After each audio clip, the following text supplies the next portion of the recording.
closed out. Do you think that we are really ready to embrace the 24-hour economy? Have we put in place all the necessary materials to ensure that once it is rolled out, it would be successful as we intend it to be? Thank you very much. For me, when during the run-up to the elections, I said that it was a very vague message. Okay. It lacked substance. It didn't have any sort of direction. It was said. Then it was after election that we had the opportunity for even certain sector ministers who were designated come out to indicate what they will be able to do in their various ministries to be able to also incorporate the 24-hour economy. What does that mean? Simply means that the number of hours that the Ghanaian economy is very active, mostly is an 8 to 5 economy that we run. When you go to the ministries, you go to any government agency, work starts at 8 officially and closes at 5 p.m. So what does that? It means that for 8 hours, economy is running actively. Beyond that, certain aspects will also be running, but when you have to do with service delivery, sales of product, what I am made to understand by the 24-hour economy is that now ministries will not close. I will be able to walk in to the finance ministry, to the Ministry of Local Government and the regional organization or whichever, and then seek for a service and be expectant that I will meet the chief director there, I will meet the deputy chief director, or even the minister, or what do you call it, the minister over there. That is what I'm made to understand. On the other hand, hospitals have been running 24 hours. Yes.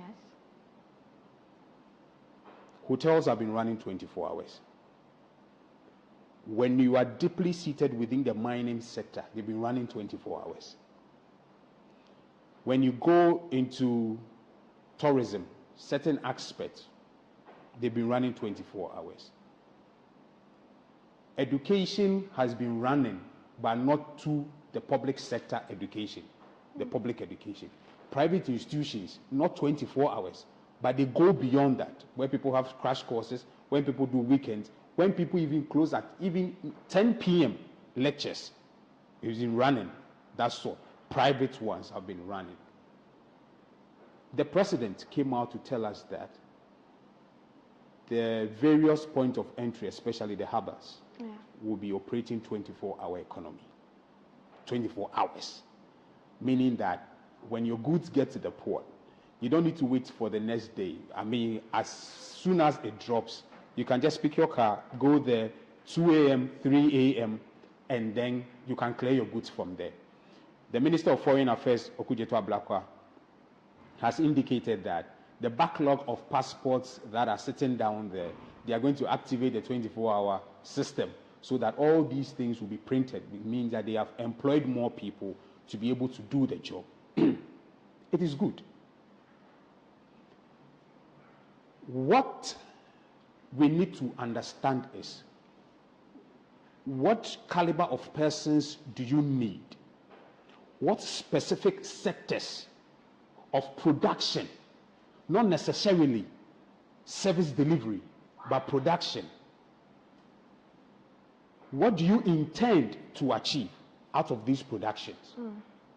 Do we have the sort of caliber of persons who are well resourced with skills and knowledge to be able to operate whichever sector that we are in?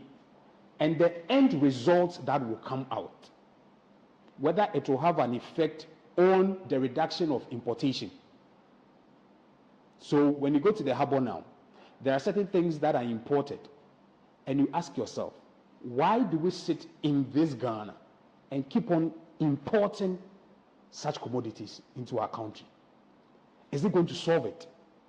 2, is it going to solve the youth employment situation in Ghana? Not just employing people, because we've seen some before. The previous administration, NAPCO, youth in afforestation, Even in the Mahama Atamios, may his soul rest in peace, era, RLG era, youth in technology, where did it take us? So for me, it is not just about professing it, putting people there, and now it is coding. The Minister of Communication has inaugurated the coding era. But, my dear, it's about the sustainability. Okay. And its rippling effect on every sector of the economy for us to be able to benefit from it.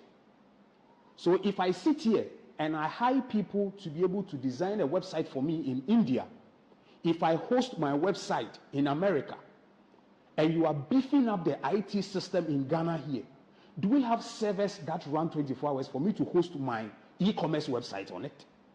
That is the question.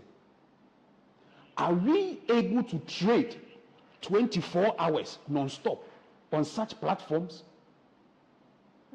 Will I be able to have certain things cut down so that I wouldn't need to call somebody to say, oh, Charlie, because you are over there, try and purchase this for me and give it to somebody who is traveling to Ghana for me.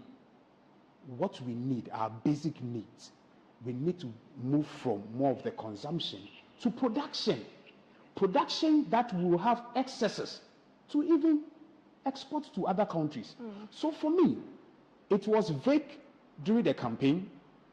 After elections and inauguration, now we've been able to get snippets of explanations, which for me, it still doesn't sit well with me because I am a policy person. Problem identification is key. Yes. Designing the policy, stakeholder engagement, analyzing the influence of people is very, very key. And the last bit of policies, the implementation. When you implement it, when you are doing your M&Es, you look at the output, the outcome, and the impact that is going to have on people. If I am to put all these things and properly put on my policy analysis lenses, my dear, I will need just about 1 year. When 1st July, the 24-hour economy starts running at our harbors, I'll need 1 year to be able to know that the output, the key stakeholders, what has been their satisfaction, the outcome, the impact on our economy. And I believe that that is when we'll be able to indeed analyze it and say that it has come to solve a problem. Because the first stage of policy is problem identification. You find a problem, and the last bit is to have an impact, meaning that it has been solved and how sustainable. I hope and I pray that it wouldn't go into obsolete, just like previous programs that we have seen running into obsolete and dying with a regime.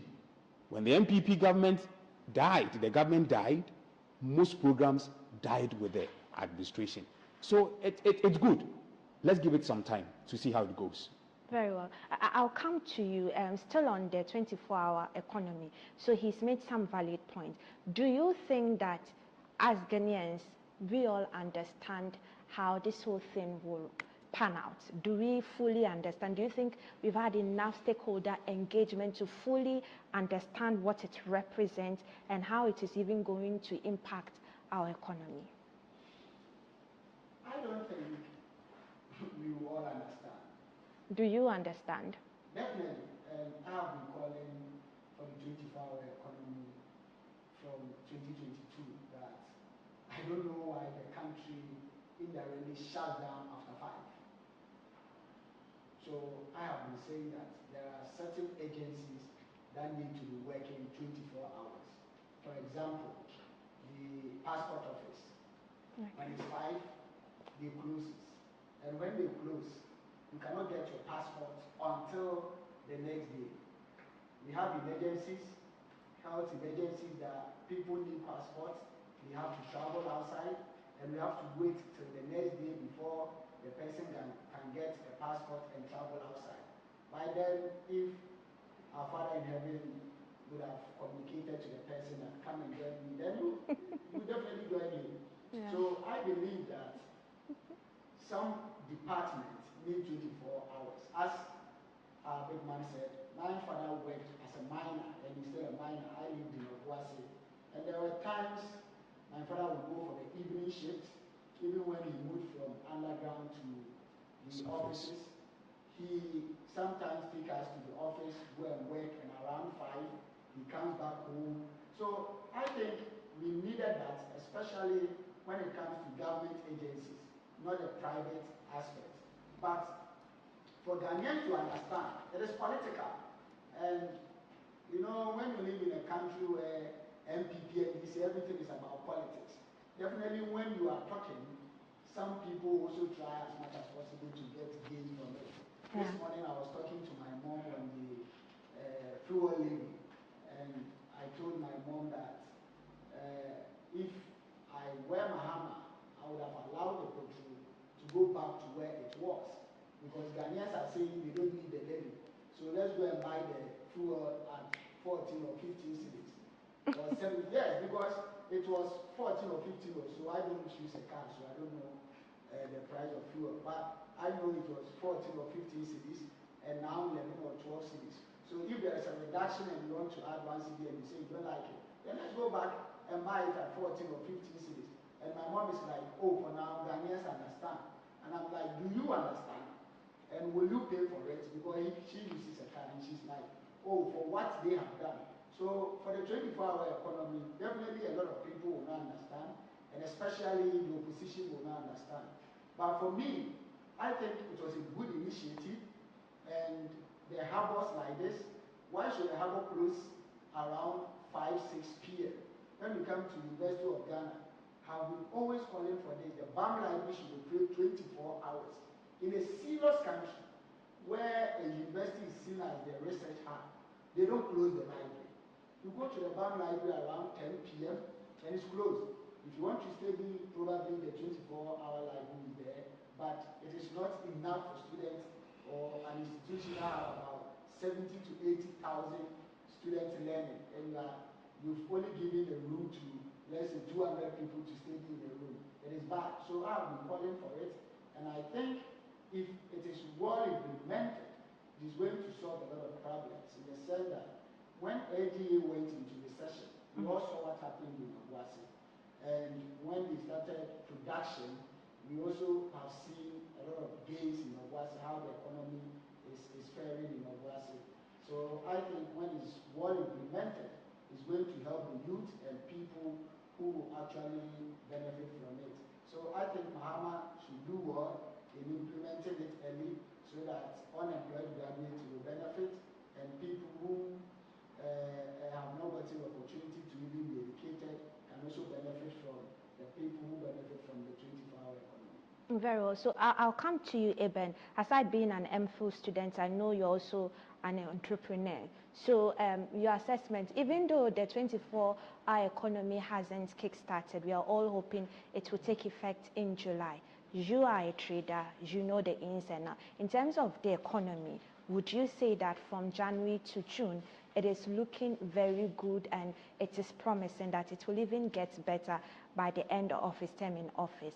And also your view on the 24-hour economy. If it is going to be fruitful, obviously Labour will play a key role in it. So I'll take your submission on those two areas. All right. So to the economy, the first few days I would say it's doing well, obviously because of the appreciation of the cedi.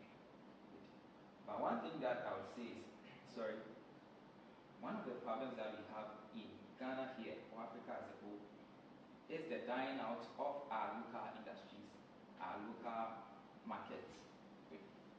First of all, the cedi is appreciating, dollar is coming down.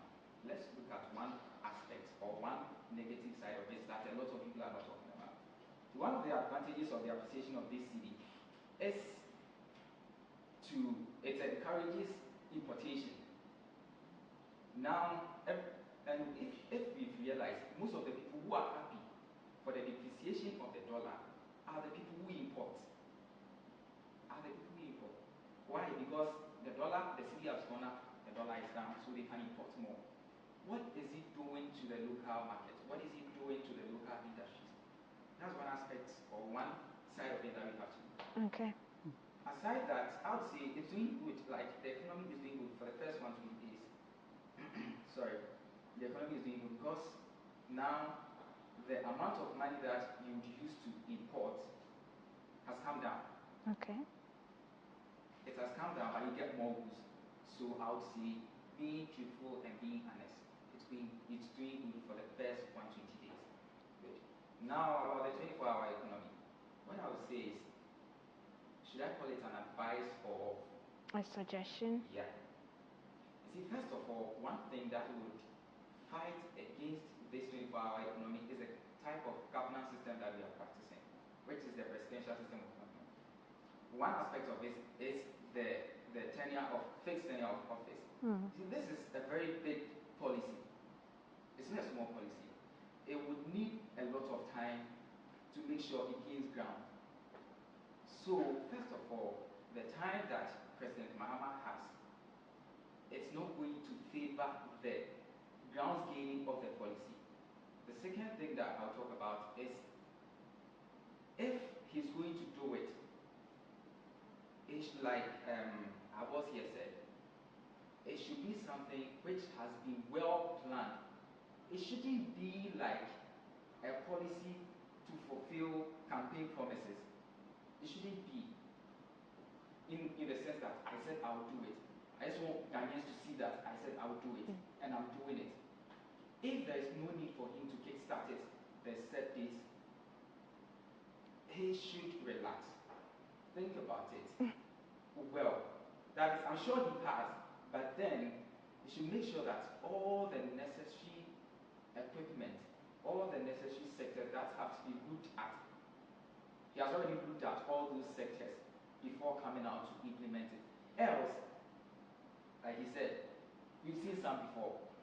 It will be like those ones that were started, but then before the previous administration ended, they were nowhere to be found.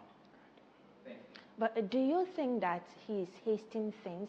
Do you think that looking at the state of our economy, of course you've applauded him for the fact that where the city is, it looks good. One aspect of it too, I don't know. The economy is doing well, but then with the appreciation of the city, even though it's the current NDC government, they are doing well with that. But then I would like, or I would wish they come out to explain some of the things that they've done too, which has led to the appreciation of the city and the depreciation of the dollar. If there has been any explanation, I'm not aware. But then if there has not been any explanation, I think, because this is a debate going on. A lot of people are saying that they don't know, it's just coincidence. So if it is not, I think it is incumbent on them to come out to explain to Ghanaians that these and these are the things that we put in place. That is why the city is appreciating and the dollar is depreciating. That's my... So you're not aware of the initiatives and measures he's put in place that the city is doing well, yes, as against the other foreign currencies? I don't know. Okay. Okay. Probably there have been explanations, but I'm not aware of it. But whatever it is, it looks good. And you want more of it. It's an undeniable fact. Yes, it looks good.